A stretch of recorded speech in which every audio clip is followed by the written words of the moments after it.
Hello, it's Tuesday, the 8th of February, and in the studio here, I'm Hugh, Stewart, and I'm joined by Brian Liddy, and we are going to discuss tonight's main news.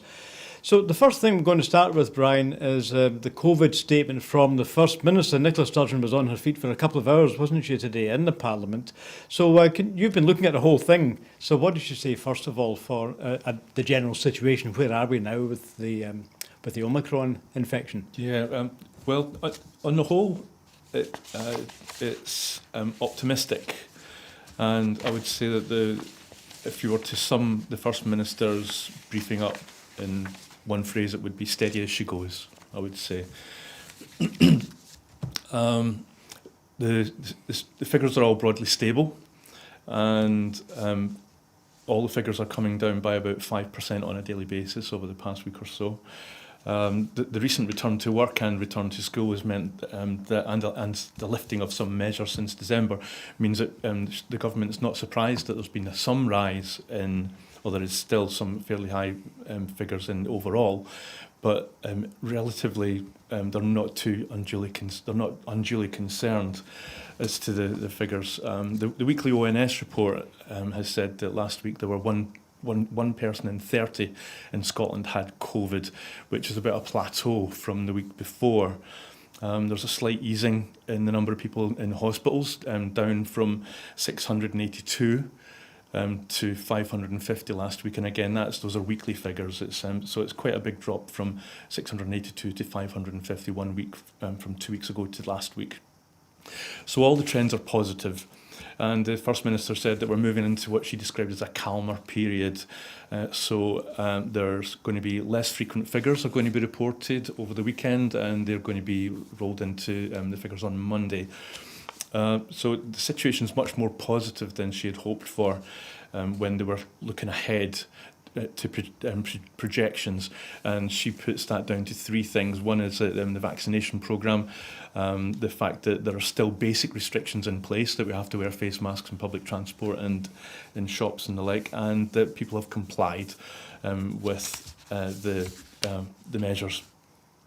So we're now through the worst of the Omicron, she said, and although most of the restrictions have gone, we still have to be cautious, because although figures are getting lower, they're still a little bit, they're still quite high. Really, 1 in 30 is still quite a lot. And the number of people in hospital is still in the hundreds, but it's good to note that there is some degree of return to normal life. It's quite interesting that one of the things that the First Minister emphasised was that everyone should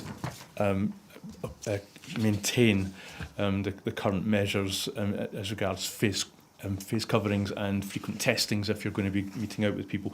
And the reason for that is that if you're less likely to catch it, then those with high risks, those that say have serious underlying conditions or are immunosuppressed, then they can also benefit from some of these freedoms. If they think that we're all behaving ourselves and wearing face masks and the like, then it means that they can get out and about more, and they can enjoy some of the freedoms that more of us are able to take if we're fit and healthy. Okay. So she asked for a collective behaviour to continue to allow more and more people, that even if they do have an underlying condition, for them to be able to get out and about. But the mitigations are working. The protective measures we're taking are helping to drive down the infection rates. And she thinks that the reason that we're in the good place that we're in just now is because of those protective measures. And she also more or less said that to raise them too soon might risk that, and we might go back. She also had a lot to say about employers and about the return to work. And she said there are government guidelines for anybody who's concerned about returning to work, and a call that she put out a call that wherever possible, hybrid working, a mixture of office attendance and working from home should be the order of the day. And if either an employer or an employee that's concerned, then they'll find advice on the government website about how to best get hybrid working going in the workplace. Okay, as we've said, the First Minister spoke for quite a long time today. How long was she on? Including questions. I don't know, I lost track of time, I must admit. But I thought it was longer than about 20 minutes, I hear. But what about the questions anyway? There were several questions, of course. There were. Some of the more interesting one was Sandesh Gulhani, the Conservative MSP. He started, he had the first question and he flagged up that the Scottish Conservatives have a blueprint or a report called Back to Normality, which they would advocate over and above the SNP or the SNP Green Government's current guidelines. That report is closer to how things are in England, and it seems to advocate the removal of all face masks in schools, and had a call for long COVID clinics. The First Minister's response was that the Scottish Government they want to wait on an advisory subgroup report. The advisory subgroup were going to meet this afternoon to discuss where we should go next, and so she wasn't going to try going to sort of like say anything before that the report's findings come out, and they'll take action depending on that subgroup. And she didn't say that she wouldn't consider the Conservative report, but I think she won't. She'll listen to the subgroup's findings before I think she would take any action on the Conservative Scottish Tories reports. Another MSP, Douglas Lumsden, went on with face coverings in schools and how they've hampered the education of school children with hearing impairments. And this is an example, maybe I'll think of a rare mishap or the First Minister, she kind of misspoke in her answer because she said that the exemptions are available, that if you have a condition, then you don't have to wear a face mask. But of course, if you've got a hearing, which implies that people at school with hearing impairment, they don't have to wear a face mask. But obviously, if you do have a hearing impairment, it's not that your face mask is the problem, it's other people's face masks. It's people who are talking to you, exactly. Yeah, their voices are either muffled, or if you lip read, then you can't see their lips to read. But basically, at the end of the day, her question at the end was, some things are more important, and that things had to be weighed up, and really the safest thing was to consider people's compliance in terms of the vaccine. To keep people safe, basically. Jackie Bailey brought up a question about a couple of incidences where children were given adult doses of COVID vaccines, but the First Minister said that these are really small numbers. Jackie Bailey also suggested perhaps colour coding on vaccine bottles or vaccine vials to show that, make it really clear whether it's an adult or a children's dose. The First Minister said that when this happened, that steps have been taken, and parents were notified, and the mishaps were reported straight away as well. So, and there will be a review, and any whatever comes out of the review, steps will be taken.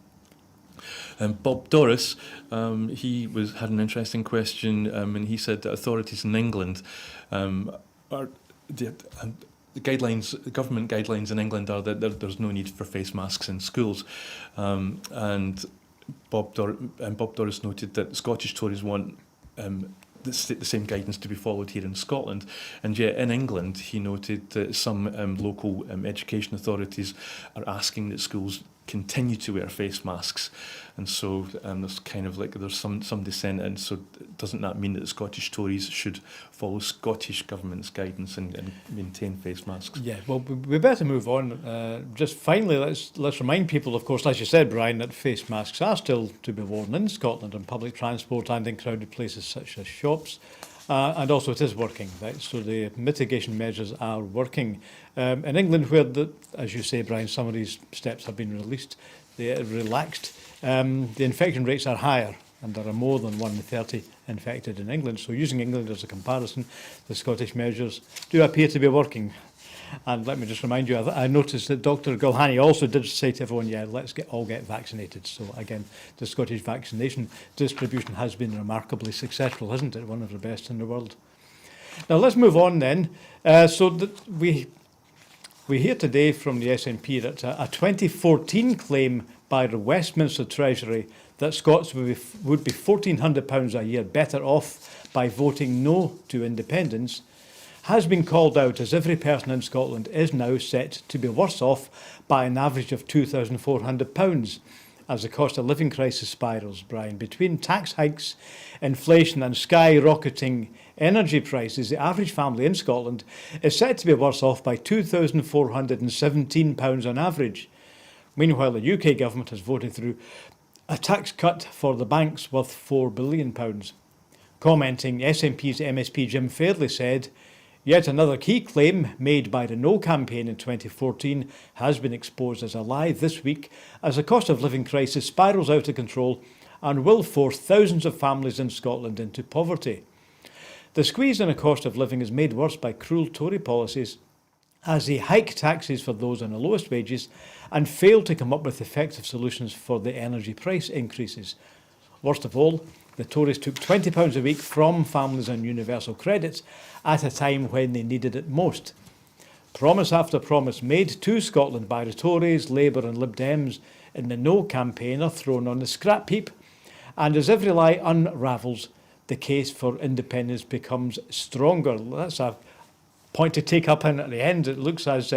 well, first of all, I suppose it's worth noticing we seem to have started an independence referendum campaign, Brian, when I thought there wasn't going to be one, but the campaign has started even without the referendum, hasn't it? Yeah, I would say that the campaign probably has unofficially started, coming from the Better Together side of things. I would say that was clear if you'd watched First Minister's questions last week, with the question from I'm struggling to remember his name now. The Conservative MSP. Anyway, never mind. It'll come to me. It will come to me. I can see his face. So for me, I think it was one of the things that was equally interesting. It's true to say that the promises that were made in the 2014 Better Together campaign have not come to pass. But I mean, it's wider than that. If you remember the campaign in the run up to the Brexit referendum, many of the people that were for leave, such as Jacob Rees-Mogg, Michael Gove and Daniel Hannan, all said very clearly before the vote that the cost of living would decrease, that the cost of food in shops would go down, that the cost of flights would go down. I think Jacob Rees-Mogg even said that shoes for people that couldn't afford shoes would get better footwear and the like. And all of these claims that were made to the whole of the UK before Brexit, again, they've all been shown to basically to have lied. But as for independence itself, though, it does look like the campaign for the Union, the campaign for Britain is looking pretty sugly, isn't it? Both economically and politically. Yeah. The Union is looking anything like the safe haven they sold it as in 2014. Yeah, I think it's interesting that if you compare the campaign before the 2014 campaign before the referendum, the independence referendum, and the campaign before the European referendum membership, then the Conservatives or Better Together or people who wanted to vote Leave, they seem to their arguments chop and change depending on who they're talking to and what and they often contradict themselves. I think it's maybe just also worth remembering that the recent hikes in the child payment that the Scottish Government put in place, which they actually doubled to up to £20, were completely neutralised by the corresponding £20 cut to universal credit that was put in place by the Westminster Government. So again, it's... Well, against what was promised, again, in 2014, the two main promises I seem to remember is, you'll be better off if you stay in the Union, and also you'll stay in the European Union if you vote no. So those are the main arguments, which have both collapsed anyway. Who was the MP you were talking about, the MSP talking about? Was it Stephen Kerr? No. Craig Hoy? No. Ah, well, come on. So it doesn't seem to have imposed himself on your memory very... Wasn't Murdo Fraser, was it? Now you just remembered him. Right, well, what is it? Liam Kerr? I think it might have been Murdo Fraser. Murdo Fraser. Well, let's just label it with him anyway. So anyway, we're obviously going to hear a lot more about the independence referendum once there actually is a referendum. But in the meantime, we've got the skirmishing, and the Union campaign is unravelling already before it starts. One thing they will say, of course, is about pensions. Can I just flag up? We're going to be discussing pensions on Friday, because there's a lot to talk about there. Now let's move on. We were talking earlier on about the political crisis in Downing Street. So the latest we hear, Brian, is that Boris Johnson, Prime Minister, has made Jacob Rees-Mogg the new Minister for Brexit Opportunities, Brian, and has installed a key loyalist as his chief whip in the reshuffle intended to shore up his position following weeks of terrible headlines. Jacob Rees-Mogg, who was the Commons leader, is moved to the Cabinet Office to take on the newly created role as Brexit Opportunities Minister, a cabinet-level job that also includes government efficiency. Chris Heaton-Harris, formerly Europe Minister in the Foreign Office, takes over as Chief Whip from Mark Spencer. Heaton-Harris was a key member of a parallel parliamentary organisation advising the Prime Minister amidst his recent woes. Mark Spencer, a trusted ally of Johnson, was widely criticised by Conservative MPs over a series of missteps, including whipping them to support the disgraced former MP Owen Paterson. He has been made leader of the Commons in place of Mr Rees-Mogg, overseeing the passage of government legislation. Andrew Stewart, who was Deputy Chief Whip, is moved to be Minister for Housing in the Department for Levelling Up Housing and Communities, taking over from Christopher Pincher, who's expected to become a whip. Andrew becomes the 11th Housing Minister in 12 years, a continual churn which housing groups have argued means that the sector is not properly considered by government. Labour criticised the new job for Mark Spencer, saying it was completely inappropriate to have a Commons leader who was connected to an investigation of alleged racism and whose whipping operation has been accused of seeking to blackmail MPs. The Tory MP Nusrat Ghani alleged last month that when she lost her job as a Transport Minister, she was told that her Muslimness had been raised as a problem at a meeting in Downing Street. Commenting on the reshuffle, the SNP's Westminster Deputy Leader Kirsten Oswald MP said, "No amount of shuffling the deck chairs on the Titanic can stop Boris Johnson's sleaze-ridden government from sinking further into chaos. The Prime Minister broke the rules and misled Parliament. His lies and slurs have debased politics, and he has become a distraction from the issues that really matter, like the Tory cost of living crisis, which has spiralled out of control." So, Brian, I'm kind of getting the sense that the economic crisis, which is actually costing and making people hurt, is being kind of deleted by the political crisis. Do you think there's any sense in which Number 10 is trying to use the politics chaos, the politics stushy, to divert attention away from the really serious economic issues we're facing? Yeah, I think Kirsten Oswald's essentially correct when she said that this was a reshuffling of seats on deck chairs on the Titanic. I mean, basically this is deflection, and if you ask me, I think it's a bit of a dead cat. It's like, look over here, don't look over there. And I mean, Boris Johnson's been having a terrible time the past couple of weeks, and I think this is really just an attempt to kind of try and take away from that. The other thing about Jacob Rees-Mogg, I mean, he's the best known name in each of the new reshuffles, and so concentrating on him, I wish I could take credit for this, but it sounds like he's going to need a bigger monocle. And also, I'm just having a look at people's reactions on social media. It would seem that most people seem that this new position for Jacob Rees-Mogg is a demotion, although he's moving into the cabinet. The fact is that he was leader of the House before, and now he's been given kind of a minor role in terms of looking for Brexit opportunities. And of course, as soon as you mention that, I mean, it's been how many years now since we voted to leave the European Union, and we've been out now for, is it 2 years since it actually happened? Mm-hmm. Yeah. And we were told that the benefits would be obvious. So why would you need a new cabinet post to seek out these Brexit opportunities? So Mr Rees-Mogg, with his famous eyewear, will be pinpointing those opportunities. Yeah, as soon as he finds one, he'll let us know, I expect. Yeah, and either that, maybe to seek out Brexit opportunities is going to be the easiest job in the world, but somehow I doubt that he's not going to come up with very much, I don't think. Yeah. And I suppose in general, it's I think it's also to cover up. I mean, there's just been a lot of blue on blue fighting, which is the phrase that people used to use quite a lot. So. Yeah, but the main point, of course, the main conclusion is that he's still there. for several weeks, the press has been speculating, can Johnson survive? Well, it looks like he can.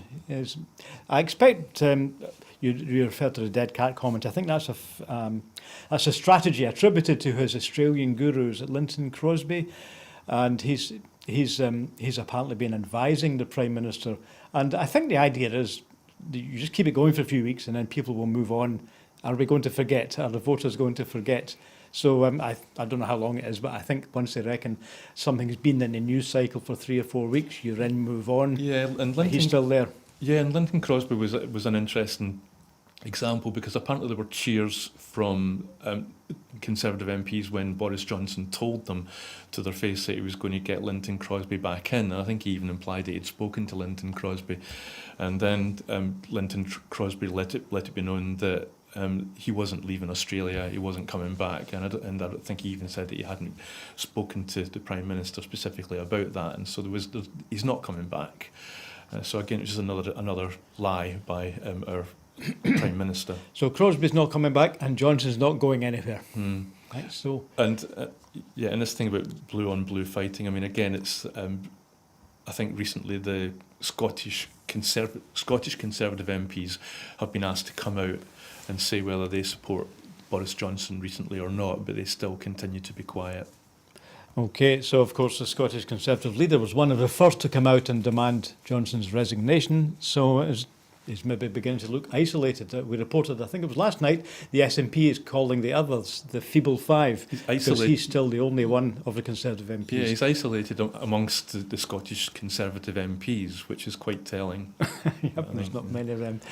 Now, still on Prime Minister Johnson, the next story today is that Boris Johnson will not apologise for the remarks he made, falsely linking Keir Starmer to the failure to prosecute Jimmy Savile. His spokesman has said, as Conservative MPs called on the Prime Minister to back down after protesters yesterday shouted abuse at the Labour leader in London. The Commons Speaker, Sir Lindsay Hoyle, also condemned the abuse of Sir Keir Starmer and the Shadow Home Secretary David Lammy, who was with him, and linked this attack to the Prime Minister's comments last week, which he called inappropriate. Strong words, eh, Brian? Lindsay Hoyle told MPs, these sort of comments only inflame opinions and generate disregard for the House, and it is not acceptable. Our words have consequences, and we should always be mindful of the fact. Today, 10 Tory MPs have called for Boris Johnson to retract and to apologise for the claims he made in the House of Commons last week after anti-vaccine protesters surrounded Sir Keir Starmer and David Lammy today near Parliament. Some called him a paedophile protector and yelled Jimmy Savile. One demonstrator carried a noose. Asked about the Speaker's comments, the Prime Minister's official spokesperson said that Boris Johnson had already clarified his remarks to make it clear that the Labour leader was not personally responsible for the Savile case, because the comments were capable of being misconstrued by a tiny minority. Chris Philip, the Digital Minister, had earlier said the comment that Keir Starmer had failed to prosecute the child sex offender Savile was not incorrect, but said that the Prime Minister had clarified that he did not mean that Starmer had taken the decision when he led the CPS. Boris Johnson's initial comment was not that Keir Starmer had taken institutional responsibility, but instead stated that as Director of Public Prosecutions, Mr Starmer, I quote, spent more time prosecuting journalists and failing to prosecute Jimmy Savile. That was the Prime Minister's words in Parliament last week. Sister and husband of Joe Cox, the sister and the husband of Joe Cox, the murdered Labour MP, murdered by a far-right extremist in 2016, also warned about the consequences of politicians lending credence to far-right conspiracy theories. Joe Cox's husband Brendan said the Prime Minister's choice to inject poison into politics with his comments had unintended consequences. I can't help thinking, Brian, that Brendan Cox is being very generous there. It was intended. That's my opinion. Maybe I shouldn't be giving opinions, but do you think the Prime Minister knew what he was doing when last week he more or less accused accused Keir Starmer of letting Jimmy Savile off the hook? I suspect that he did know exactly what he was doing, and there's a more recent example of when the Prime Minister's words had an effect, which was with the death of the Southend MP, Conservative MP David Amess, because if I remember rightly, his death in his own political surgery at the hands of one of his constituents came about very soon after some words that the Prime Minister had made, where he had refused to censure some of his colleagues about things that they said that would raise tensions in the constituencies. I'm not making myself very clear there, but certainly, yeah, David Amess, his death is linked to Prime Minister's comments. I think that it's worth mentioning Lindsay Hoyle and his statement. I would say that it was inadequate. Rather than saying that what the Prime Minister said was inappropriate, I think he should have asked for an outright retraction. And I think until that happens, then Mr Hoyle is, as I said, he's failing us. And just out of interest, there's a lot of people on social media, a lot of MPs are also in interviews. They're saying that the Prime Minister's comments about Jimmy Savile and Keir Starmer had nothing to do with the incident. I looked this up. You mean the original story about Keir Starmer? Keir Starmer was in charge of the Crown Prosecution Service at the time, but I looked this up. In fact, it never came anywhere near Keir Starmer's desk, so it was not a decision of Keir Starmer. In fact, the decision not to prosecute was taken at a much lower level. And in fact, it is a problem actually, because I believe four young women complained about Savile, but they didn't know about each other. And in each case, the cops told them, there's nothing here. We can't take it any further. We've not got enough evidence. That's right. And when all of those facts came out, that Keir Starmer then reformed the Crown Prosecution Services, and before he left, and once those reforms had been made, which is exactly those kind of things that were addressed, then the number of convictions went up to the highest ever from the Crown Prosecution Services after Keir Starmer's interventions. I think it's also just worth saying that a lot of Conservative MPs and a lot of commentators on social media have been saying that the Prime Minister's statement about Prime Minister's accusation about Starmer and Savile in the House of Commons and Prime Minister's questions had nothing to do with the incident outside with David Lammy and the Prime Minister. And yet we've known about Savile and the Crown Prosecution Services now for something like 10 years, and yet there haven't been any incidents similar to that. That's true, yes. And so why would it take so long? It's just too close together, and the Prime Minister's remarks and PMQs. Yes, that's right. Yes, you're quite right. Nobody's ever attacked Sir Keir Starmer on that until the week after the Prime Minister raised it and sort of gave validation to this nutty conspiracy theory clearly connected, in Parliament itself. And it is a nutty conspiracy theory. So let's just underline the Prime Minister's accusations that Sir Keir Starmer had something to do with covering up the Jimmy Savile inquiry is completely wrong, 100% wrong. And maybe also just remind everyone that Jimmy Savile, the sex pest, was in fact given a knighthood by the Conservative government earlier. Next story. We hear today that the Foreign Office was the target of a serious cyber security incident earlier this year, according to tender documents posted on the government's website. The authority was the target of a serious cyber security incident, details of which cannot be disclosed, according to the document. The news was first reported by the Stack. The Foreign and Commonwealth Office was forced to call in BAE Systems Applied Intelligence to deal with this incident, according to the documents. It paid BAE Systems the sum of £467,000 for the work. A Foreign Office spokesperson said they do not comment on security, but have systems in place to detect and defend against potential cyber incidents. It was not immediately clear who was responsible for the attack or the effects of it. It was also unclear why the details of the incident could not be disclosed. I suppose it's probably not really surprising that they're not putting out details of that. So, but we don't know really. I suppose what everyone wants to know, as it's a Foreign Office, was this another state behind this attack, or was it a genuine, a commercial kind of ransomware operation? So obviously they're not going to tell us. Right?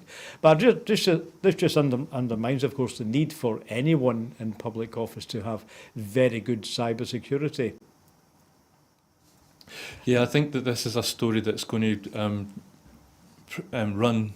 We don't know very much at the moment, basically because the government won't disclose any information about what's happened.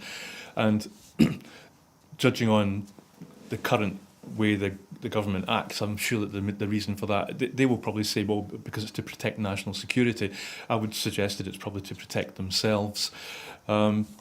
It's unclear what the source is.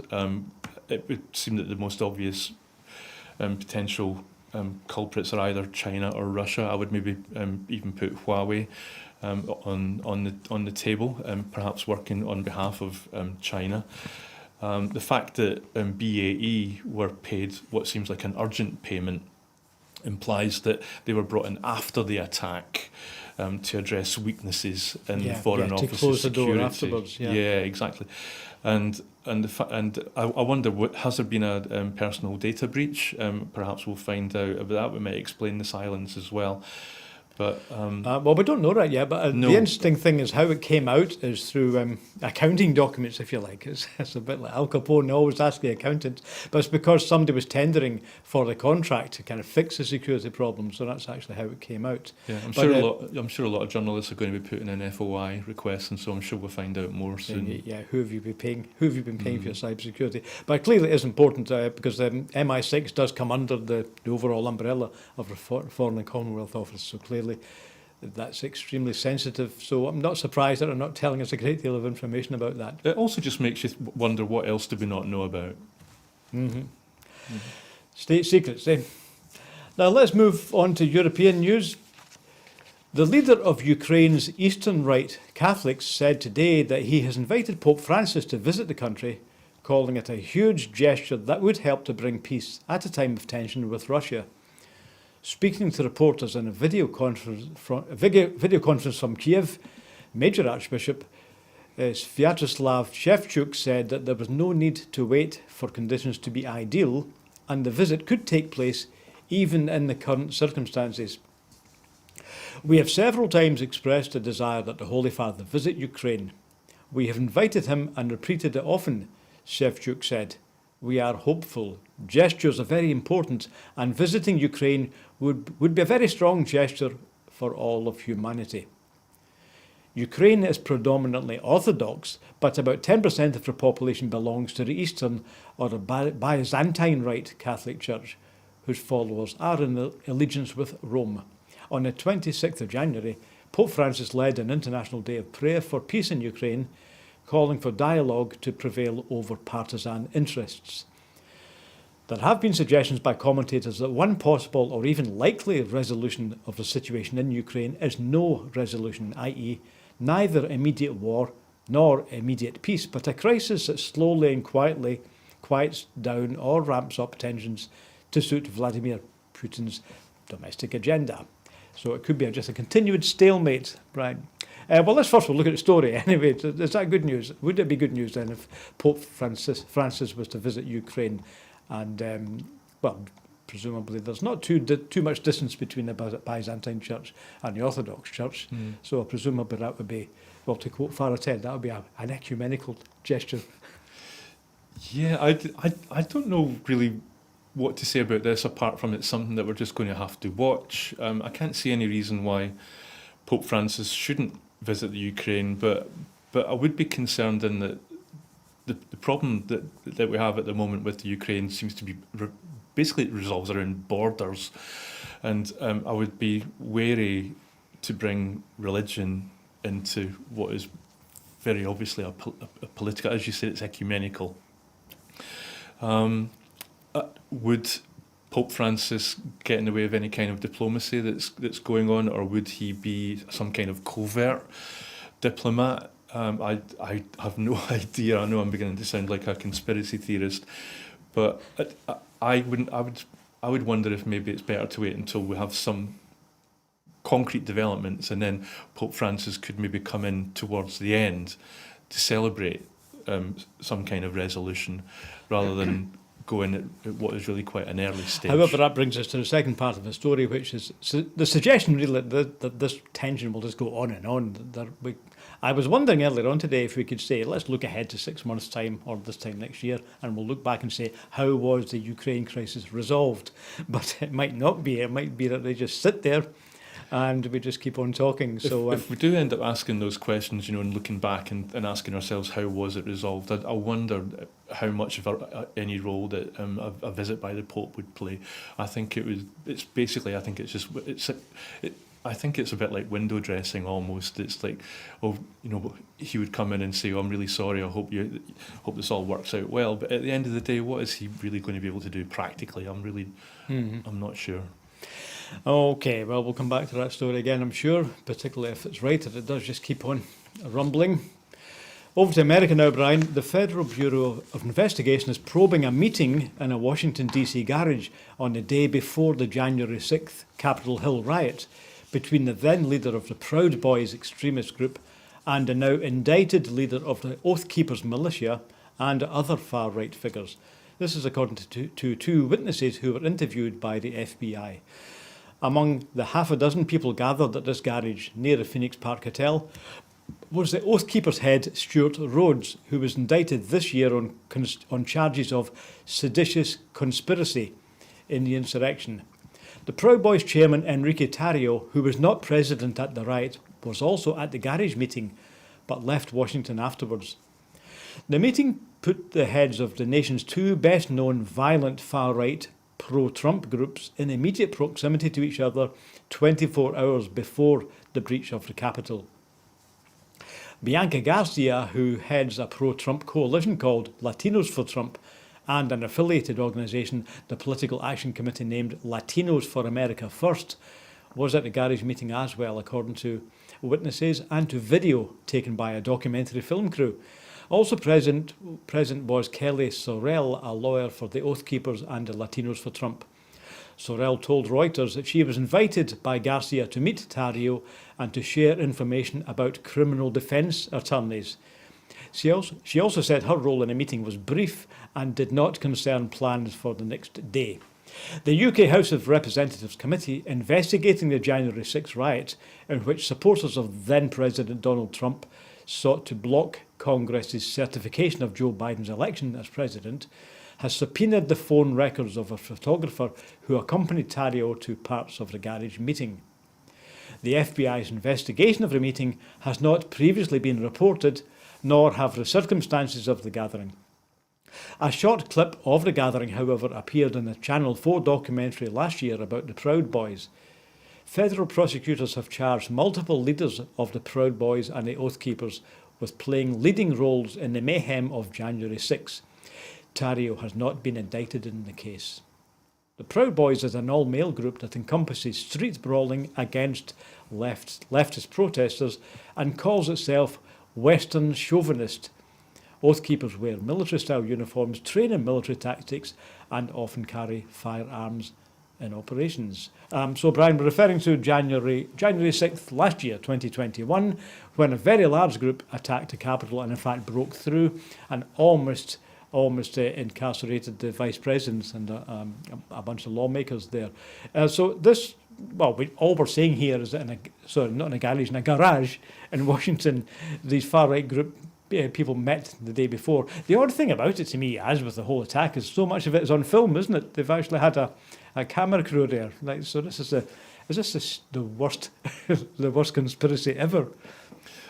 It is incredible, and I suppose that one of the big issues around what happened on that day is how much of it was spontaneous and whether it was planned or not. And it would seem this would certainly support the theory that it was planned, and that figures like Trump would have probably known what was being organised in advance.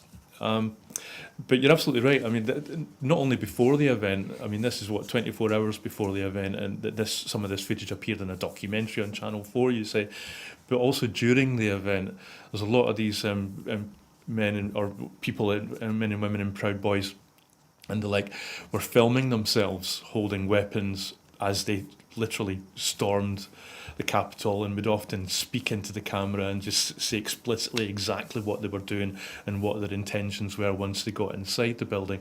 And this was being streamed live to their followers on social media, and more of this kind of footage is coming to light, and these people have been identified. Many of them have been identified.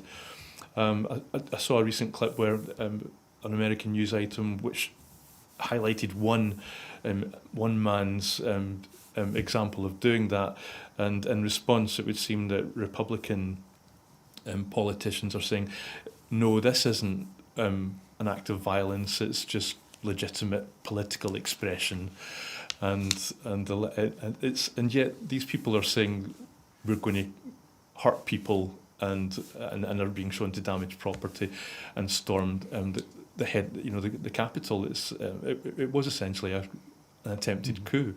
And we shouldn't forget, in fact, that people were killed. I think something like 6 died, including police officers. So any idea that it was just a legitimate protest of people letting off steam is ridiculous, really, when you look at the fatal nature of that attack. Yeah, and some of the people have repeated their intentions on social media again. So it's not even just like a one-off example. It's like after the event, when heads have cooled, they still continue to what's the word? They still continue to implicate themselves, and yet, maybe they will find themselves in court. Some of them have, I think, already. Well, there are a number in jail, fairly small number, but I think there's a lot more prosecutions in the pipeline. Because as you said, there's plenty of evidence, but it's obviously taking a long time to sift through it all. But yeah, there will be more.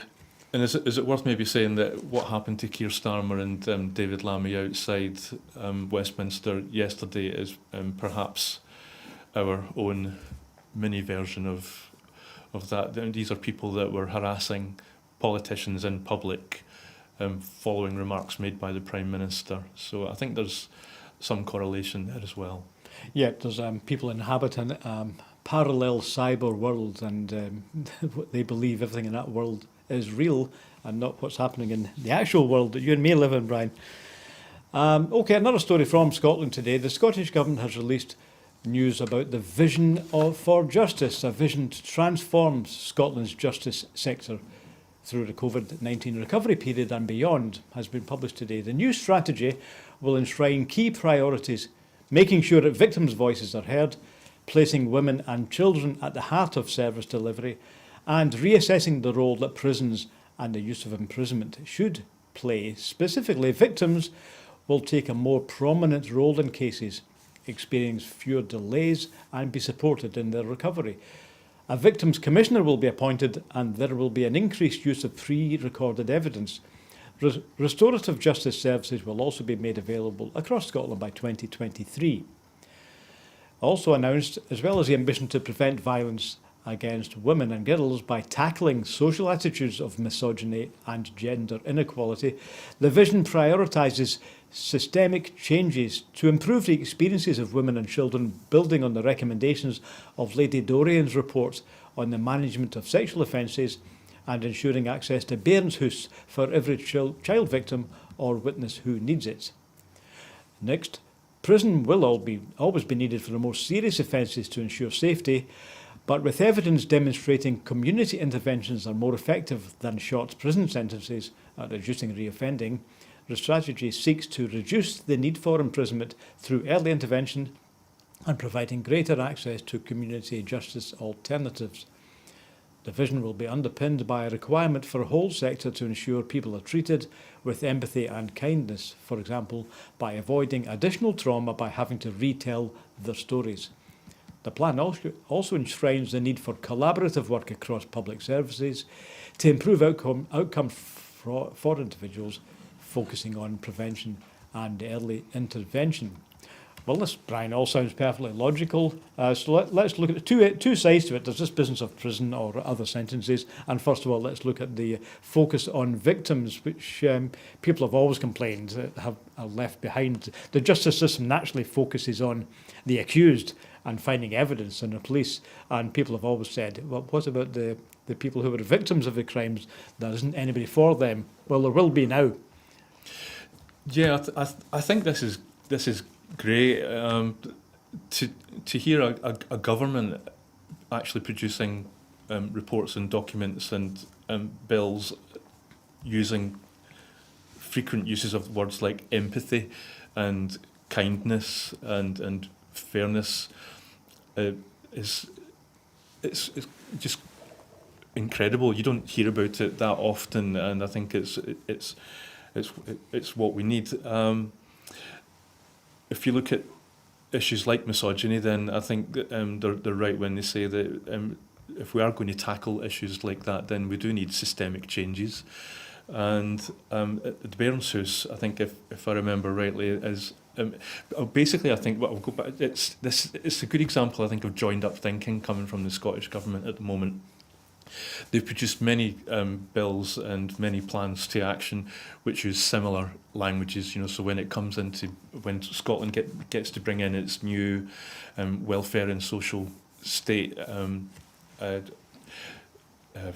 measures soon, and again the agenda's about respect for people who are receiving the service benefits. And not treating them as if they don't have a right to be there. Yeah, exactly, and testing people that have got conditions like multiple sclerosis over and over again to find out whether they're fit enough to work. So I don't want to detract from what we're talking about here, but time and time again we've seen the Scottish Government using these words like empathy and kindness, and I think it just shows that they're sincere and they're joining things up.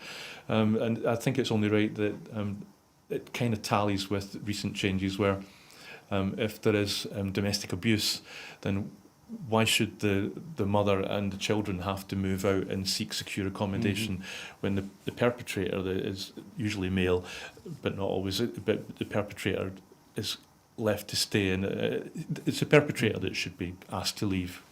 And I think I'm just looking at the clock, Brian. I know there's more we could say about that, but the other issue is about jail. If you've experienced an attack or theft, you might immediately say, right, jail them, lock them up, throw away the key. But what do you think is the role of asking, is it effective? Right? If somebody wants, basically I'm saying, if you're a victim, do you want revenge, or do you want to know that person isn't going to do it again? They're going to be educated out of their ways.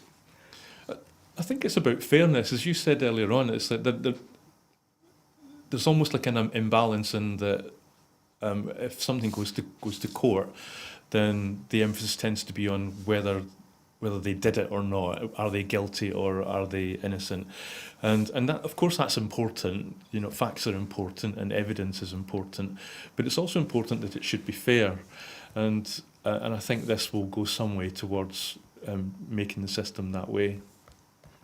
Well, we'll just move on. Excuse me, I'm just checking something there. Okay, the next story, we're nearly out of time, Brian. So we hear today also from the Scottish Government that there's going to be some more support for Scotland's big international festivals.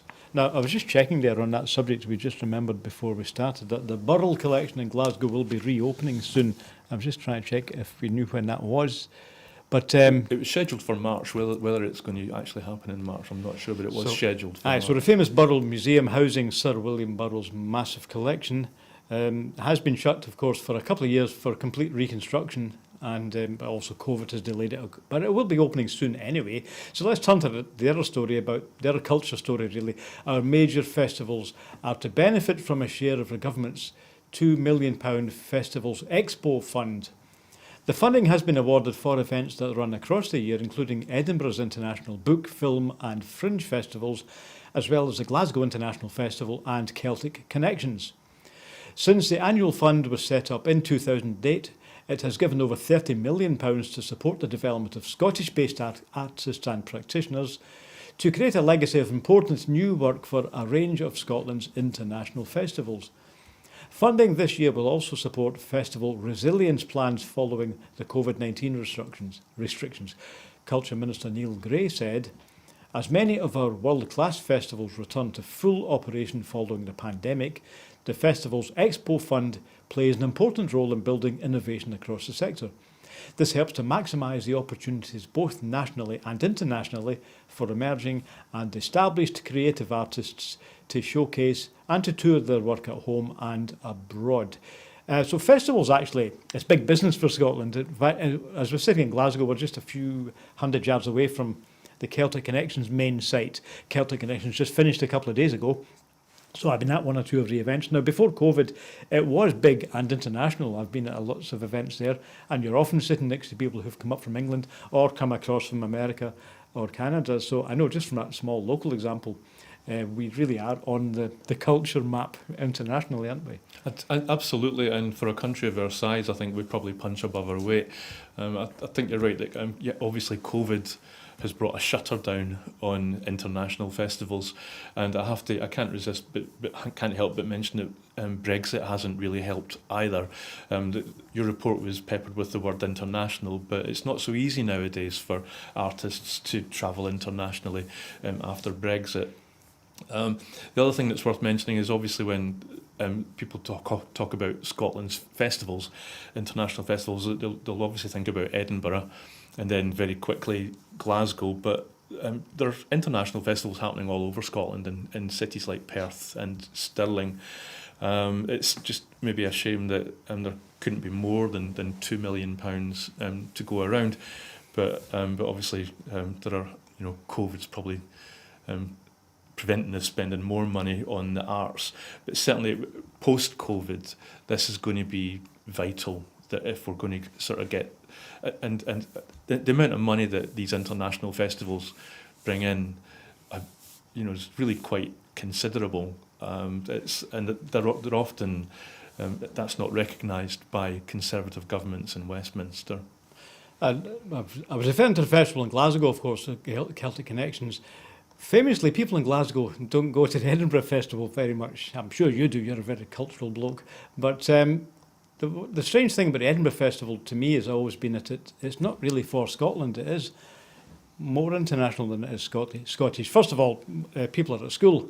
The school holidays haven't started when the Edinburgh Festival is on. I'm sure you could, if you ask most Scots, then I think they would like to see the Edinburgh Festival have a different look, but it is what it is, and it is a major draw, so it does bring a lot of money in to the country, and it certainly is incredibly prestigious. So I don't disagree with you, but at the same time, it's well worth having. I think also. I've just forgotten what I was going to say now. But it always seems to me, well, particularly when you listen to the radio, the BBC at the Edinburgh Festival time, it sounds like every English comedian goes to Edinburgh in August, but folk from here don't go there. And I've just remembered what I was going to say. I mean, to tie in with the Burrell collection, I've always been struck by the fact that if you're right. I like to travel, and if I travel, I'll go to museums and art galleries. And places and like the National Gallery in Edinburgh and in London, National Portrait Galleries. If you go there, they tend to be visitors that are visiting them. But if you look at the incredible building that is Kelvin Grove Art Gallery, you go in there before COVID and hopefully soon after COVID, it's full of Glaswegians. And I've lived in other cities with a similar municipal art gallery, and when I go to them, quite often I have the place up more or less to myself, whereas Kelvin Grove I think is incredible in the fact that it's full of Glaswegians, and it's well used. And yeah, that's true. I've never noticed that. Yeah, I can see what you mean by that. Before we move on, I've just checked, by the way, the date is that the Burrell collection should be reopening on the 29th of March. That's what they're hoping for now. OK, well, we'll move on. We're going to finish with a good news story. We heard today, Brian, that the Cabinet Secretary for Finance and the Economy, Kate Forbes, has announced that she's expecting her first child and is planning to take maternity leave from the summer of this year. Ms Forbes is the first serving Cabinet Secretary in the Scottish Government to take maternity leave.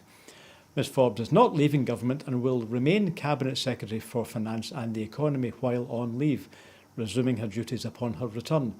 The return date has yet to be agreed. Arrangements to cover the Cabinet Secretary's ministerial responsibilities will be set out by the First Minister in due course.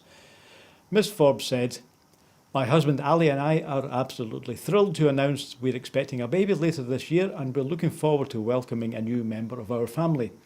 I am equally pleased to be the first serving Cabinet Secretary to take maternity leave in Scotland, which I hope sends a clear and strong message that holding a senior leadership role in the public eye should not be a barrier to starting a family. Well, it's quite common, really, in other parts of Europe. I think particularly Northern Europe, where there's a lot of females who are in government and prime ministers. So, but I remember there was a story in the Commons a few years ago with a female MP trying to take her baby into the Commons, and the Speaker at the time was couldn't see that happening at all.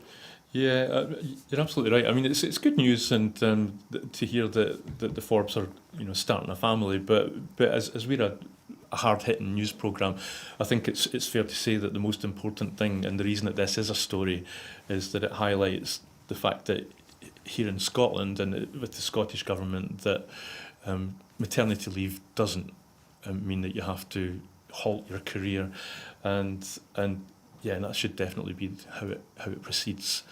Yeah, well, I certainly think that's what Kate Forbes means. She has not the slightest intention of stopping her political career, and why should she? So the government will have to figure out who's going to stand in for her when she announces her actual maternity leave. I would expect that her husband is going to play an equal role in bringing up their baby. Not in managing the Scottish budget, no. But, no, yeah, of course. So the budget, actually, by the way, she also mentioned earlier on, her first priority right now is to get the budget through, because I think that's going through Parliament about now, so that's due to be voted on fairly soon. So the budget's been announced, of course, but it has to be voted on. And as you said already, Brian, it does include the £20 child payment, which at the moment is for all children under 6. But again, Kate Forbes has already said that's going to go up to all children under 16 by later on in the autumn. So again, the Scottish Government is doing mitigation where it can as their way of fighting the economic crisis that we're in. Well, that's about it for tonight, Brian. So I'll be back tomorrow. I don't know. You're back tomorrow, Brian. I'm here anyway. So I'm not sure. We'll see. Okay, so thanks for watching Scotland at 7 tonight with Brian and myself. And just to remind you now that all our programmes are free to air, and that's our promise. We don't intend to take any money. We don't intend to get any money that way. We don't have any government funding, and the only funding that keeps Broadcasting Scotland going is the generosity of our subscribers. Now, if you would like to be one of our subscribers and supporters, please look at the website, which is at the bottom of the screen there. And if you click on our web page, you can go to the donate page. So our subscribers, beginning at £5 a month, are actually keeping the lights on here and keeping us in business. So please pass it on. And if you know anybody who has a couple of £1,000 and they're wanting to put it into a worthwhile cause, what better cause could there be, Brian, than making sure that Scotland has independent broadcasting? We're going to need it. There's a referendum coming up. So give us a hand, please. Right, so from Brian and me, thanks for watching Scotland at 7 tonight, and I'll see you later. Bye.